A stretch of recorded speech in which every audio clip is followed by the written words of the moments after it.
Hello students. मेरा नाम है अरुण शर्मा। आप सभी का अरुण कोचिंग क्लासेस में बहुत बहुत स्वागत है। बच्चों, मैं आपको सोल ट्रेड के बारे में बता रहा था, जिसमें हमने जो है वो इसका मीनिंग और इसकी कैरेक्टरिस्टिक्स को कर लिया था। ठीक है। मैं आपको पढ़ा रहा हूँ +1 कॉमर्स बिजनेस स्टडी बच्चों। ठीक है। तो ये टॉपिक बहुत ज़रूरी है। इसका नाम है सोल प्रोप्राइटरशिप। आज मैं आपको इसकी मेरिट और डीमेरिट के बारे में बताऊंगा। ये शुरू करते हैं। तो बच्चों, मेरी आपसे रिक्वेस्ट है, चैनल को सब्सक्राइब जरूर करना। Arun coaching classes commerce with math को वीडियो को लाइक करना, शेयर करना, कमेंट करना ना भूलना। तो पहला है quick decision.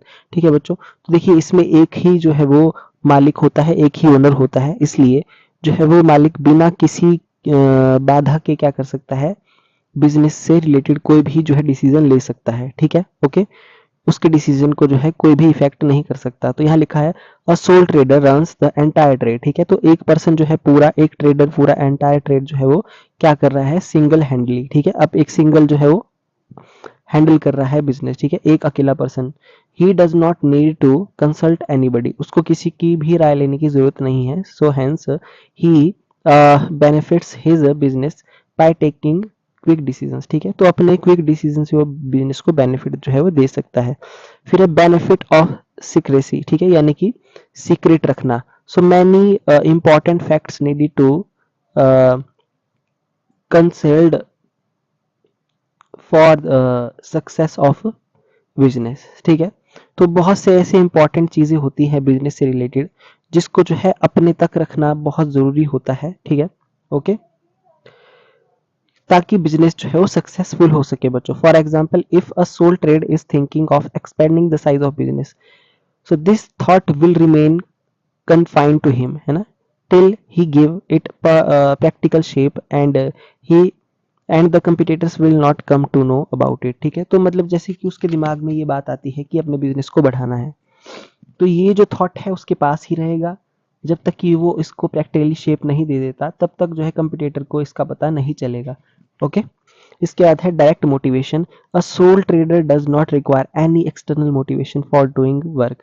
He is self inspired by the fact that whatever profit he gets will go into his pocket. ठीक है। उसको पता है बच्चों कि जो भी वो प्रॉफिट कमाएगा वो सारा उसकी जेब में चला जाएगा। ठीक है, ठीक है। इसलिए इसको एक्सटर्नल मोटिवेशन की जरूरत नहीं होती। Inspired by this fact he devotes himself whole heartedly to his work, and finally he gets a proper reward. Okay. I hope आपको ये समझ में आ गया होगा। उसके बाद है personal control. The sole trader has a complete control over the business because he is the only owner and the master of everything. So all the employees are under his control and nobody can afford to be careless in his work. तो देखिए यहाँ पे क्या लिखा है, जितने भी employees होते हैं बच्चों, वो सारे उसके अंडर कंट्रोल में होते हैं।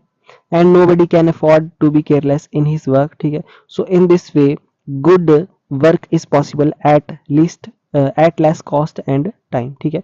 तो कम समय में कम लागत में जो है वो अच्छा काम जो है पॉसिबल हो जाता है। ठीक है।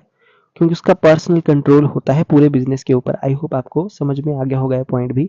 Easy formation. तो इसकी फॉर्मेशन करना बहुत आसान होता है। It is very easy to establish sole trade because there is no need to observe any legal formality to start it. ठीक है। इसको शुरू करने के लिए कोई ज्यादा लीगल फॉर्मेलिटी की जरूरत नहीं होती है बच्चों। ठीक है। This business can be started without getting it registered. ठीक है। तो इसको, इसकी रजिस्ट्रेशन कराने की भी कोई जरूरत नहीं होती है। But if the business is started where there is a government control. ठीक है। ऐसा बिजनेस आप शुरू कर रहे हैं जहां पे गवर्नमेंट का कंट्रोल है, सो इट में रिक्वायर अ लाइसेंस। तो उसके लिए लाइसेंस की जरूरत पड़ेगी बच्चों टू स्टार्ट सच बिजनेस। ठीक है। ऐसे बिजनेस को शुरू करने के लिए जहां पे गवर्नमेंट का कंट्रोल होगा, वहां पे जो है लाइसेंस जरूरी है। So for example, it is necessary to get licence to open a chemist shop. ठीक है। तो केमिस्ट शॉप होती है जहां पे दवाइयां मिलती है बच्चों, तो उसके लिए एक प्रॉपर लाइसेंस बनता है। ठीक है। उसके बाद ही आप जो है अपनी दुकान खोल सकते हैं। सो आई होप आपको ये 5 पॉइंट जो है समझ में आ गए होंगे। अब इसकी डीमेरिट क्या है बच्चों, सॉरी, इसकी लिमिटेशन भी बोल सकते हैं हम। ओके। तो इसकी लिमिटेशन है, पहला, लिमिटेड रिसोर्सेज। ठीक है बच्चों, जैसे कि इसमें एक अकेला पर्सन है, तो एक अकेला पर्सन पैसा लगाएगा, है ना, इसलिए जो है वो कैपिटल जो है वो लिमिटेड ही जो है वो क्या लगाई जा सकती है। In the sole trade the trader himself is financial resources. ठीक है, his capital and the sources of taking loan are limited. ठीक है बच्चों। तो देखिए, एक अकेला पर्सन जब पैसा लगाएगा, अकेला पर्सन, तो उस मतलब उसके जो सोर्सेज होंगे, है ना, जो उसके पास फंड पड़ा होगा वो लिमिट में होगा। ओके, और उसकी जो लोन लेने की जो कैपेसिटी होगी बच्चों, टेकिंग लोन सोर्सेज वो भी लिमिटेड होंगे। So a single individual generally can not have both. तो एक अकेले पर्सन के पास ये दोनों चीजें तो नहीं हो सकती, है ना। The sources so that he can expand his trade and enjoy the benefit of big trade, ठीक है। इसलिए इसको क्या करना पड़ सकता है, अपना बिजनेस बढ़ाना पड़ सकता है, ओके, और वो बड़े ट्रेड के बेनिफिट ले सकता है, ठीक है। अच्छा, उसके बाद है limited life of business concern.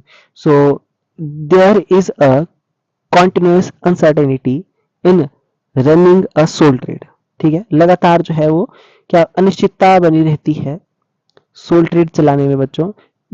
If because of some circumstances or इनलेस the trader has to remain away from the place of business, he has either to leave the business under the care of his employee or has to close establishment for some time। तो यहाँ पे बोला जा रहा है, देखिए कुछ ऐसी सर्कमस्टांसेस बन जाए या फिर जो है वो ट्रेडर बीमार हो जाए, तो उसको क्या रहना पड़ेगा, अपने बिजनेस से दूर रहना पड़ेगा, या तो वो क्या कर सकता है, अपने एम्प्लॉयज के हाथों में जो है बिजनेस सौंप सकता है, ठीक है, कि वो उसकी टेक केयर करे, या फिर जो है वो बिजनेस को उसको कुछ टाइम के लिए बंद करना पड़ेगा इन केस अगर वो बीमार हो जाता है या कुछ ऐसी सर्कमस्टांसेस बनती हैं। As a result of this, the customers get dissatisfied and start purchasing things from other shopkeepers। ठीक है, तो इसका परिणाम क्या होगा, कस्टमर उससे डिससेटिस्फाई हो जाएंगे और क्या होगा, वो किसी दूसरे दुकानदार से जो है कस्टमर उन चीजों को खरीदेंगे। If the owners dies the business has to be close, ठीक है, अगर मतलब वो मर जाता है ओनर, सिंगल ओनर, तो बिजनेस वैसे भी बंद हो जाएगा। फिर है अनलिमिटेड लाइबिलिटी। देखिए बच्चों, ये इसकी जो है डिसएडवांटेज है। क्यों, देखिए अनलिमिटेड लाइबिलिटी का मतलब क्या होता है कि इन केस जो है बिजनेस जो है बिजनेस की एसेट और बिजनेस जो है अपनी लाइबिलिटी को अपने एसेट से पूरा नहीं कर पाता है, तो अनफॉर्चुनेटली क्या होगा बच्चों, जो भी लॉस होगा बच्चों, जो भी लॉस होगा उस लॉस को हम कवर करेंगे सोल ट्रेडर की पर्सनल प्रॉपर्टी से, ठीक है। ये मतलब होता है अनलिमिटेड लाइबिलिटी का। The greatest disadvantages of the sole trade is the unlimited liability or at most individual risk, है ना, that is inherent in it, ठीक है। Okay, the sole trader has to face entire risk of business, ठीक है बच्चों, मैंने जैसा कि आपको बताया था कि एक अकेला पर्सन होता है, अगर जो है बिजनेस में लॉस होता है तो उसको वो खुद बियर करना पड़ेगा, खुद जो है एंटायर रिस्क को फेस करना पड़ेगा।